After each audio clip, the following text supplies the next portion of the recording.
Cerita horor kali ini berjudul Kamis Wagi, Malam Penuh Teror.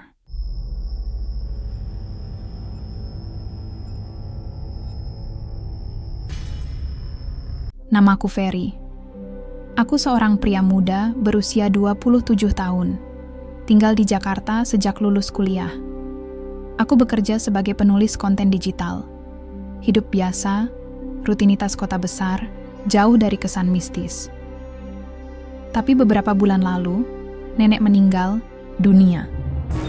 Ia tinggal di sebuah desa kecil bernama Dusun Kedung Rejo, di lereng Gunung Muria, Jawa Tengah. Warga sana masih percaya pada weton, takhayul, dan hari-hari keramat. Semua hal yang tidak pernah kupercayai setengah-setengah. Aku pulang hanya untuk mengurus surat-surat warisan rumah tua itu, hanya itu. Perjalanan dari stasiun terakhir sampai ke dusun cukup panjang. Jalannya sempit, berbatu, dan dikelilingi sawah serta pohon jati yang menjulang tinggi. Udara malam dingin menusuk tulang meskipun musim kemarau. Saat sampai ke rumah nenek, aku langsung merasa ada yang tidak benar. Rumah itu sudah lama kosong, tapi pintu depan sedikit terbuka. Padahal waktu terakhir kali keluarga datang, semua dikunci rapat. Bau kayu lapuk bercampur daun sirih menyengat hidungku. Aku menyalakan lampu senter dari HP dan masuk. Lemari masih rapi. Foto keluarga tersusun, seperti dulu. Tapi di pojok ruangan, ada sesuatu. Sebuah boneka kayu kecil. Wajahnya mirip sekali denganku. Matanya tertutup kain putih. Aku mundur cepat, menutup mulutku rapat-rapat. Ini pasti tinggalan mainan anak tetangga. Tapi saat ku tutup pintu, angin tiba-tiba berhembus kencang. Padahal semua jendela masih rapat. Dan di dalam cermin ruang tamu, bayanganku tidak ikut gerakanku, masih berdiri di tengah ruangan. Menatapku, aku menutup mataku sejenak, berusaha tenang, karena aku tidak percaya setengah-setengah pada hal-hal gaib. Beberapa jam kemudian, aku memutuskan untuk tidur di kamar atas. Rumah ini besar, tapi sunyi. Burung malam tidak berkicau. Anjing tetangga juga tidak menggonggong seperti biasa. Pukul 10 malam, aku mendengar langkah kaki pelan dari arah lorong belakang, berirama. Seperti orang yang sedang menunggu, aku mencoba membaca buku. Mencoba mengabaikannya. Tapi begitu aku menoleh ke arah cermin kamar, goresan baru muncul. Jangan masuk sendirian. Dengan kapur putih, masih basah. Aku menutup mataku rapat.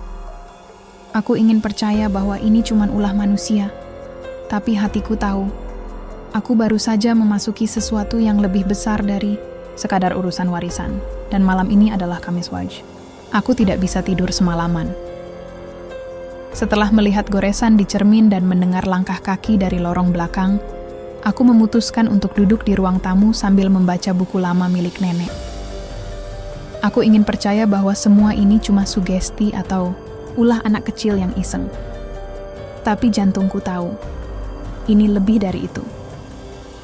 Pagi harinya, aku pergi ke warung Mbah Bejo. Ia adalah tetua desa yang sering dikunjungi warga kalau ada hal-hal aneh. Ia tinggal di sebuah rumah tua dekat masjid, dengan pagar kayu yang penuh sesaji kecil, bunga, daun sirih, dan air dalam gelas yang sepertinya belum pernah diganti. "Mas Ferry?" sapanya saat melihatku datang. Aku mengangguk pelan. "Iya, Pak. Saya mau tanya soal malam tadi." Mbah Bejo menatapku lama.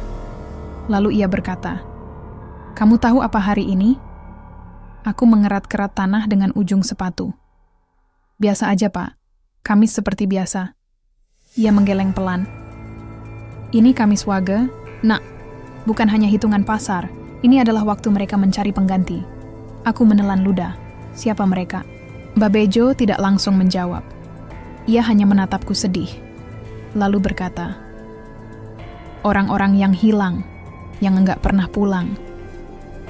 Mereka selalu datang pas malam Kamis Wage. Dan kalau kamu sendirian, kamu akan terlihat oleh mereka." Aku mundur selangkah. "Saya cuma mau urus surat-surat. Saya nggak percaya mitos begitu." Ia tersenyum tipis. Kamu nggak harus percaya. Mereka yang akan mulai melihatmu. Beberapa jam kemudian, aku pulang ke rumah nenek. Udara pagi terasa hangat, tapi entah kenapa tubuhku tetap dingin. Di dalam rumah, HP-ku berdering. Pesan masuk dari nomor tak dikenal. Kamu sudah diambil. Aku menutup layar cepat, menyalakan radio, kecil di atas meja. Lagu dangdut biasa diputar. Tapi begitu lagu selesai, suara lain muncul, sebuah bisikan pelan. Dalam bahasa Jawa kuno, aku mematikan radio, napas pendek-pendek. Lalu aku mengecek foto di HP lagi. Yang tadi malam kuambil, diriku sedang berdiri di ruang tamu. Tapi kali ini, wajahku dalam foto itu berubah. Matanya kosong, mulutnya tersenyum lebar. Padahal saat itu aku tidak tersenyum sama sekali. Aku menutup mataku rapat. Aku tidak percaya setengah-setengah pada hal-hal gaib.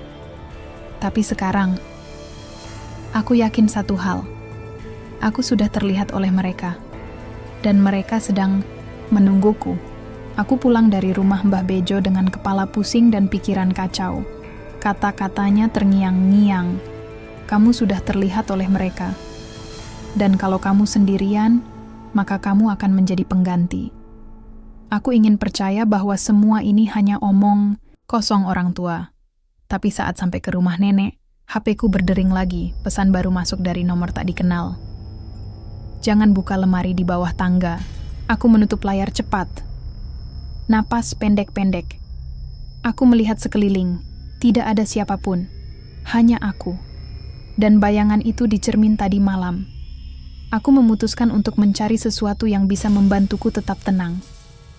Aku mengeluarkan Al-Quran dari tas dan mulai membaca surat Yasin pelan-pelan.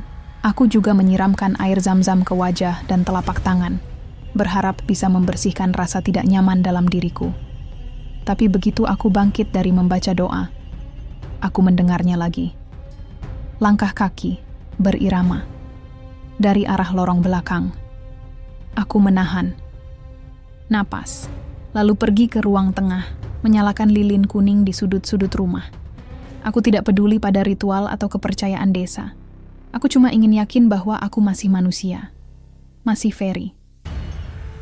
Beberapa jam kemudian, rasa penasaran membuatku kembali ke lemari bawah tangga.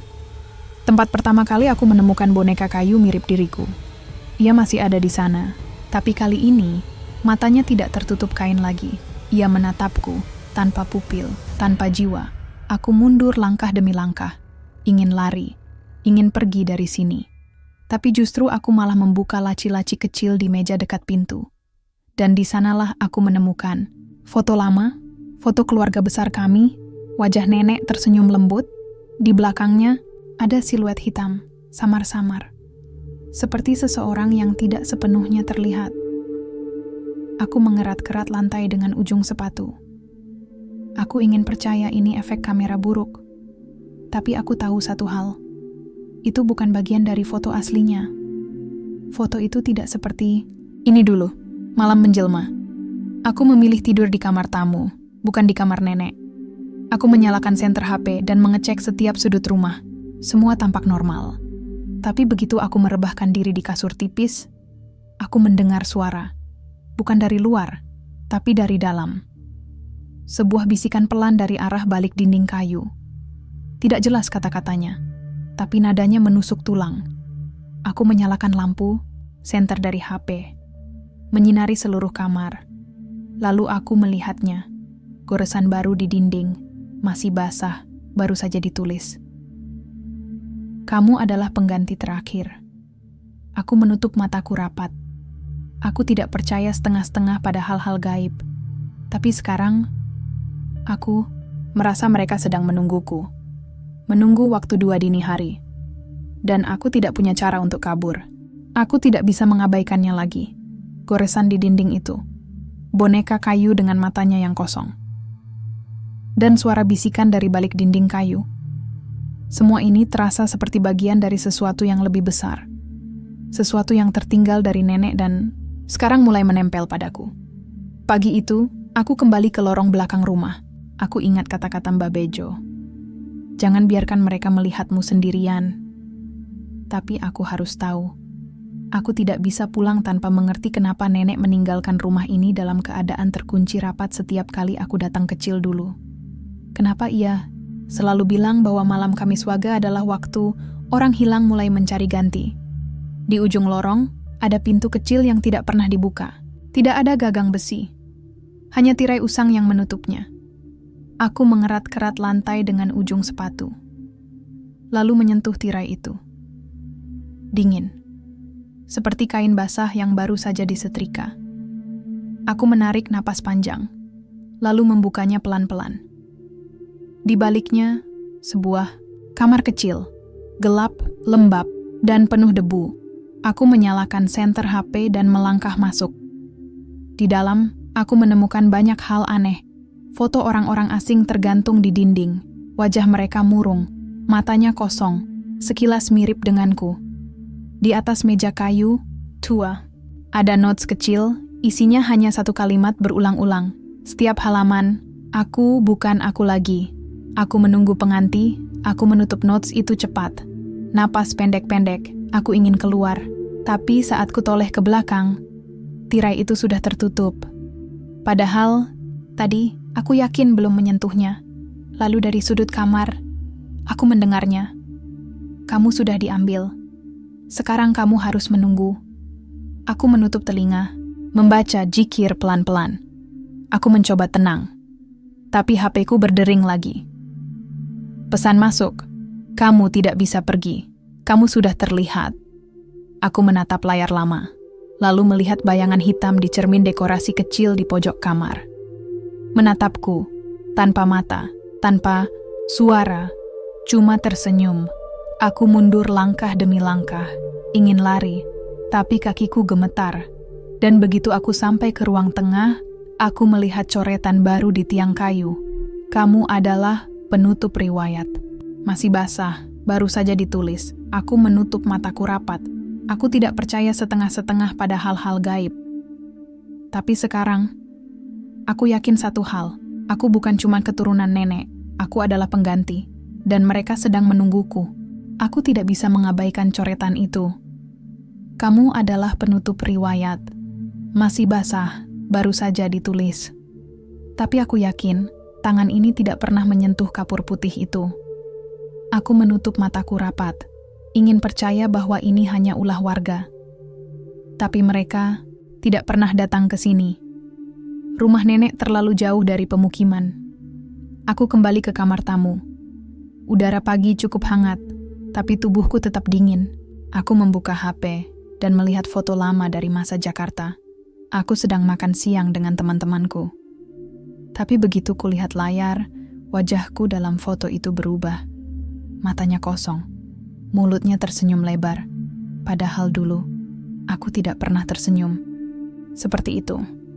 Aku menutup HP cepat, menjauhkannya dari tubuhku. Lalu aku pergi ke kamar mandi, mencuci wajahku, berusaha tetap sadar. Dan saat itulah aku melihatnya. Bayangan hitam. Di cermin. Ia bukan muncul tiba-tiba. Ia sudah ada sebelum aku masuk. Ia berdiri di belakangku, menatapku. Aku menoleh cepat. Tidak ada siapapun. Aku kembali ke cermin. Ia masih di sana, menunggu, santai. Seperti tahu satu hal, aku tidak bisa kabur darinya. Beberapa jam kemudian, aku mencoba keluar rumah. Ingin ke warung untuk beli makanan dan minuman. Mungkin juga bertemu warga desa agar merasa aman.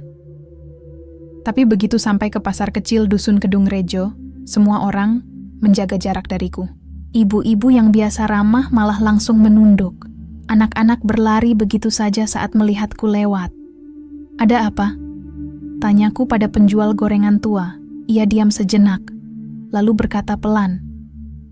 Kamu pulang pas Kamis Wage, dan kamu sendirian. Itu buruk, pertanda.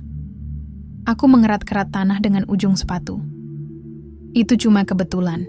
Saya nggak percaya mitos begitu. Penjual itu menatapku sedih.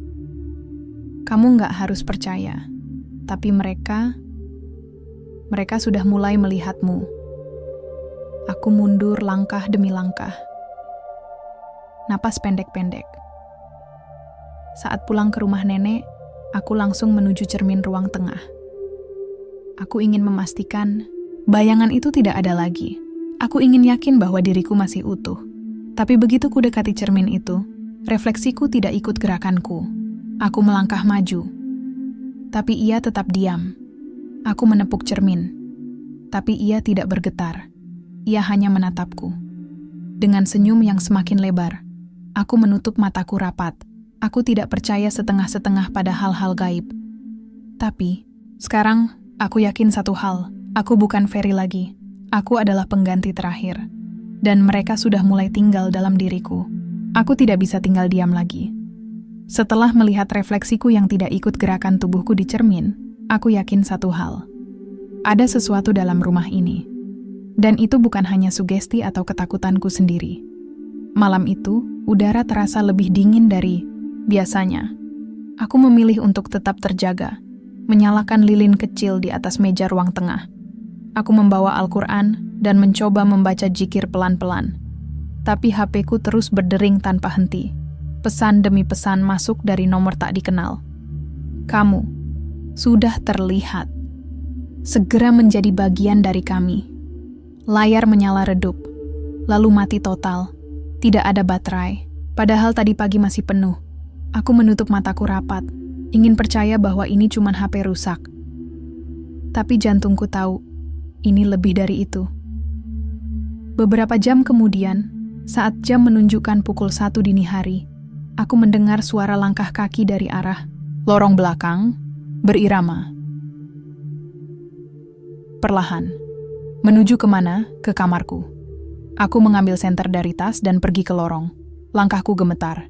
Napasku pendek-pendek. Bau kayu lapuk bercampur dengan aroma daun sirih basah yang tidak pernah kucium sebelumnya.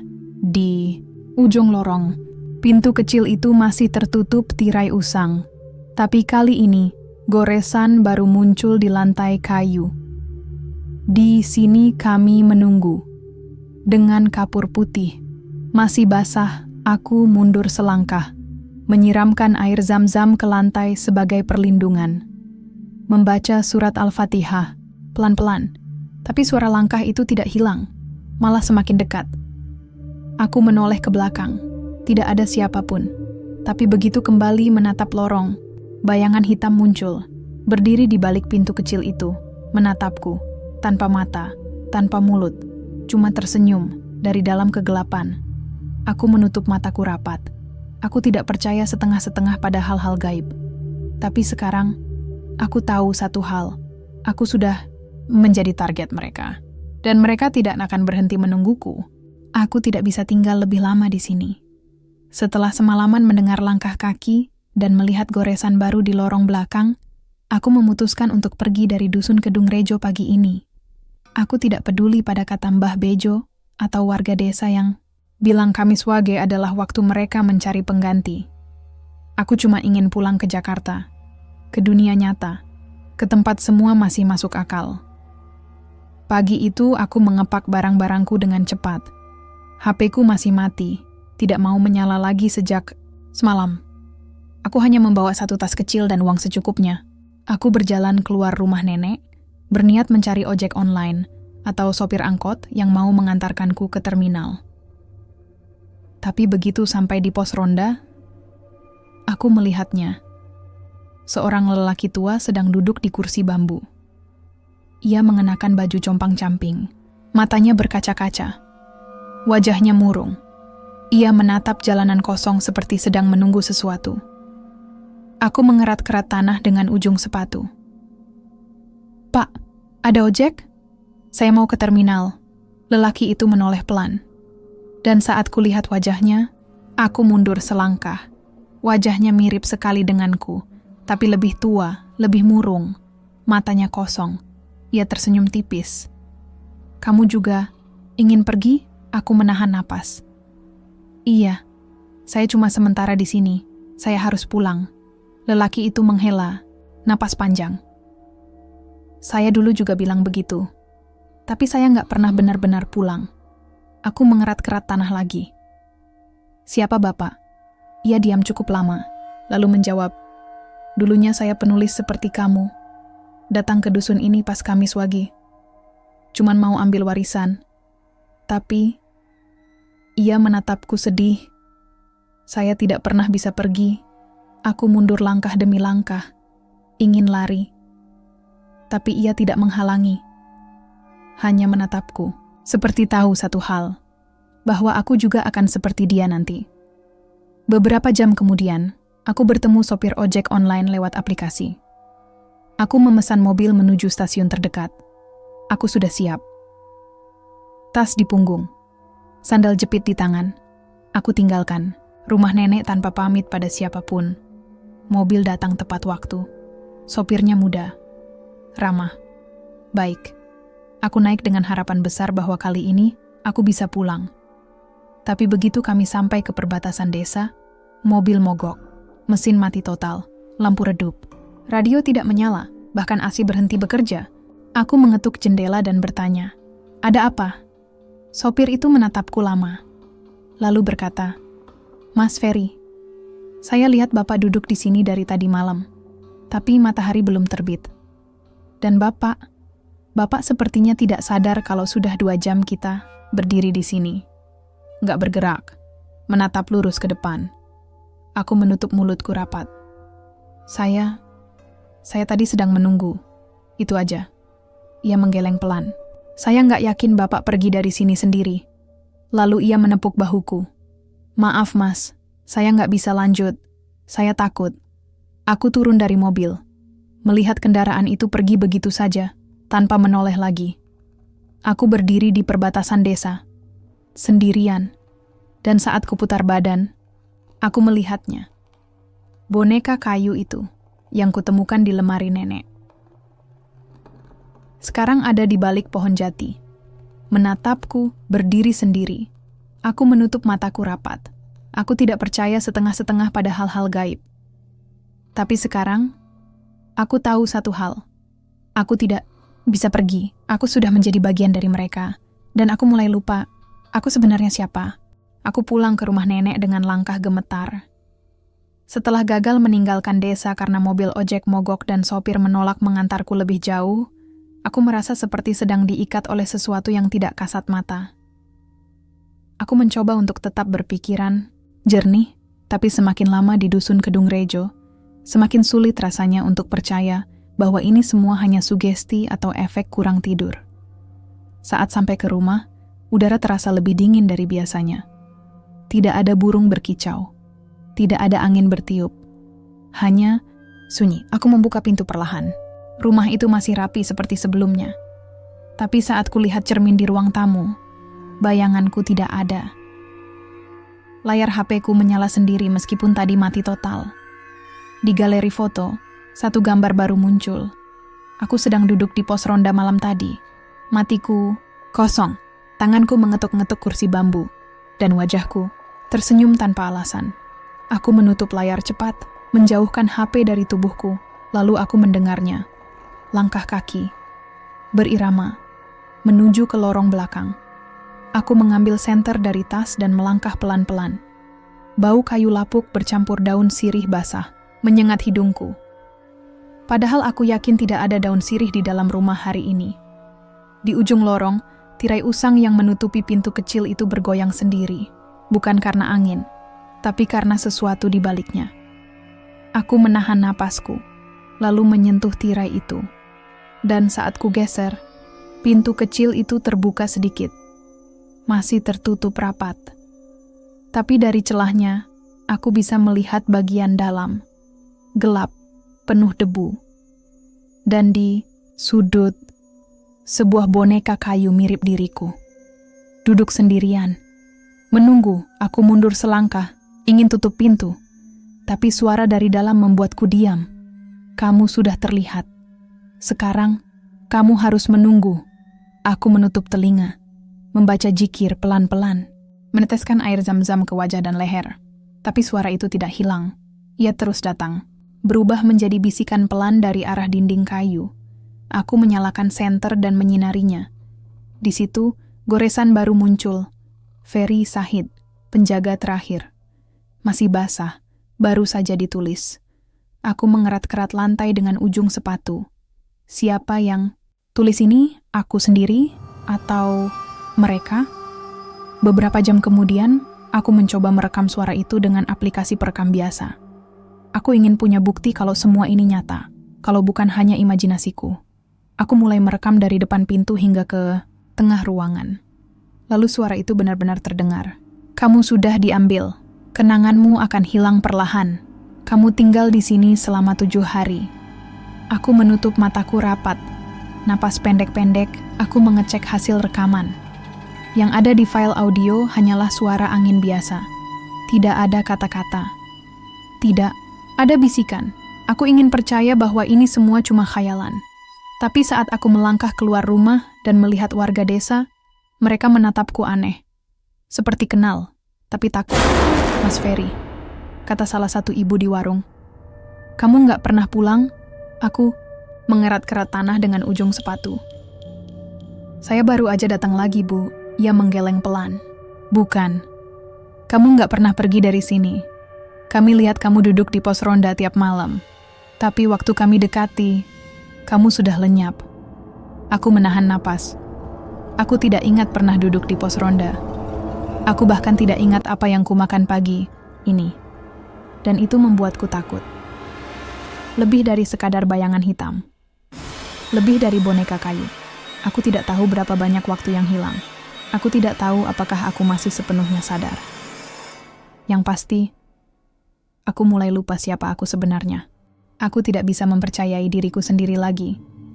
Sejak kemarin, aku mulai menyadari bahwa ada waktu-waktu yang hilang. Beberapa jam bahkan mungkin berhari-hari. Aku tidak tahu kemana perginya. Aku bangun di tempat yang bukan kamar tidurku. HP-ku menunjukkan foto-foto yang tidak pernah kurekam. Dan terkadang, aku melihat sesuatu di cermin yang bukan refleksiku. Pagi ini, aku duduk di pos ronda dengan sandal jepit usang dan baju compang-camping. Aku tidak ingat bagaimana aku sampai di sini. Aku juga tidak tahu sudah berapa lama aku duduk. Tapi saat Ibu Yanti datang membawakan teh hangat, ia menatapku sedih. Mas Ferry, katanya pelan. Kamu udah di sini dari semalam, nggak pernah gerak.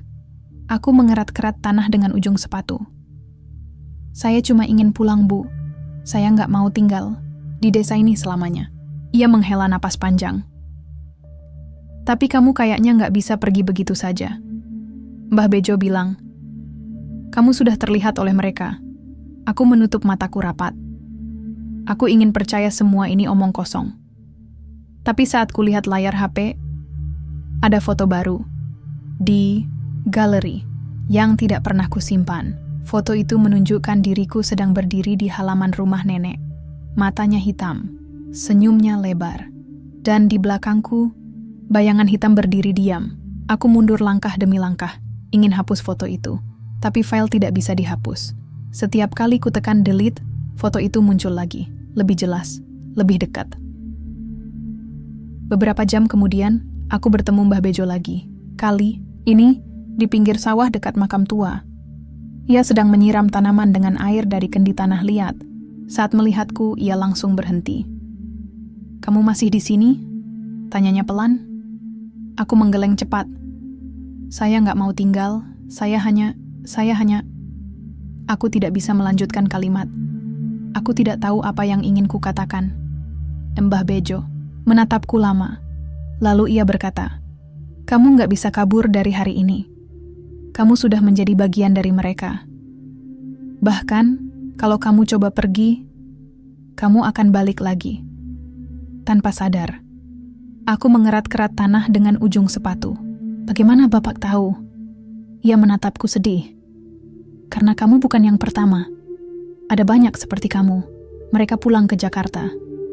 Tapi beberapa hari kemudian, mereka ada lagi di sini. Sendirian. Tidak tahu kenapa mereka balik. Tapi mereka pasti balik. Aku menahan napasku. Jadi, saya tidak akan pernah bisa pulang? Mbah Bejo menggeleng pelan. Kamu bisa pulang, tapi kamu tidak akan sama. Dan suatu hari nanti, kamu akan balik lagi ke sini. Tanpa sadar, tanpa kendali, aku menutup mulutku rapat. Aku mencoba mengingat wajah ibuku, anak-anak tetangga yang biasa main kartu denganku. Nama penginapan di Jakarta tempatku tinggal sebelum ke sini. Tapi semua itu mulai pudar. Saat pulang ke rumah nenek, aku langsung pergi ke kamar. Ingin mencatat semua yang terjadi agar tidak benar-benar lupa. Tapi notesku sudah penuh dengan tulisan tangan yang bukan milikku. Isinya satu kalimat yang terus berulang-ulang. Aku menunggu pengganti. Aku menutup notes itu cepat, menjauhkannya dari tubuhku. Lalu aku menyalakan senter dan masuk ke lorong belakang. Aku harus tahu siapa yang menulis goresan di dinding, siapa yang membuat boneka kayu itu, dan apakah semua ini cuma trik pikiran atau sesuatu yang lebih nyata. Di ujung lorong, tirai pintu kecil itu masih terbuka sedikit. Bau anyir menyengat hidungku. Aku menyingkirkannya pelan-pelan, lalu aku melihatnya. Boneka kayu itu masih di dalam, duduk di pojok, tapi matanya sudah tidak kosong lagi. Ia punya pupil. Wajahnya mirip sekali denganku. Dan di bawahnya, goresan baru. Ferry Sahid, penjaga terakhir. Aku menutup mataku rapat. Aku ingin percaya bahwa ini ulah orang iseng. Tapi jantungku tahu, aku bukan Ferry lagi. Aku sudah mulai menjadi mereka. Aku tidak tahu hari apa ini. Aku membuka mata, dan langit biru menyambut seperti biasa. Burung berkicau pelan di luar jendela. Bau nasi uduk dari warung Ibu Yanti menyengat hidungku. Tapi saat aku menoleh ke cermin, aku tidak mengenali wajah itu lagi. Matanya kosong, senyumnya terlalu lebar, dan ia tidak bergerak saat aku bergerak. Aku mundur cepat, menjauhi cermin. Menjauhi diriku sendiri. Aku mencoba kabur lagi. Dengan cara apapun, aku berjalan kaki sampai ke terminal kecil di Kudus. Aku memesan tiket kereta untuk Jakarta.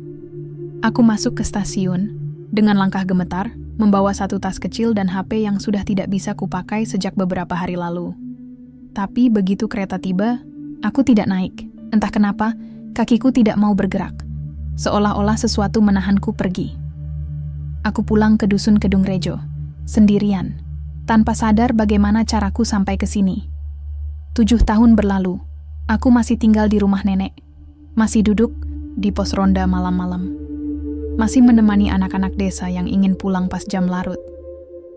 Aku sering membantu mereka, memberi minyak wangi, lilin kuning, atau sekadar tempat duduk untuk bercerita.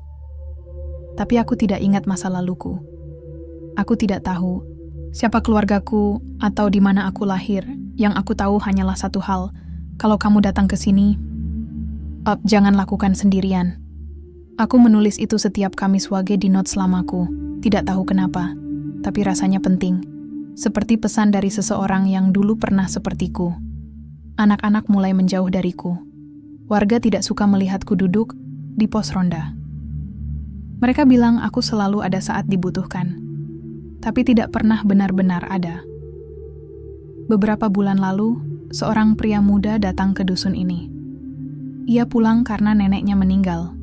Ia bilang ia tinggal di Jakarta, bekerja sebagai penulis konten. Ia merasa aneh saat sampai ke rumah neneknya. Ia merasa bukan hanya datang untuk urusan surat-surat. Aku melihatnya dari jauh. Ia tampak seperti aku dulu. Aku tidak ingat namaku, tapi ia memanggilku Mas Ferry. Katanya, ia menemukan foto-foto lamaku. Di HP foto-foto yang tidak ia ambil, tapi ada dalam galerinya. Aku menatapnya lama, lalu tersenyum tipis. Jangan biarkan dirimu sendirian, bisikku padanya. Terutama malam ini. Ia mengerat-kerat tanah dengan ujung sepatu. Kenapa Bapak bilang begitu? Aku diam, lalu berkata, karena kalau kamu sendirian, mereka akan melihatmu. Ia menatapku sedih. Siapa mereka? Aku tersenyum. Lagi, tapi matanya tetap dingin. Aku dulu juga bertanya begitu. Sekarang aku cuma penjaga. Dan kamu mungkin penggantiku. Ia mundur selangkah. Saya nggak percaya semua ini. Saya cuma pulang sebentar. Aku mengangguk pelan. Kata mereka dulu juga sama. Lalu aku memberinya secarik kain putih kecil. Bau daun sirih dan minyak wangi menyengat hidungnya. Ia menerima, tanpa tahu fungsinya. Taruh ini di dekatmu, kataku, agar mereka tidak cepat melihatmu. Ia mengangguk ragu, lalu pergi begitu saja. Tapi aku tahu, ia akan kembali. Setelah ia pergi, Aku kembali ke lorong belakang rumah. Udara dingin menyambut, seperti biasa.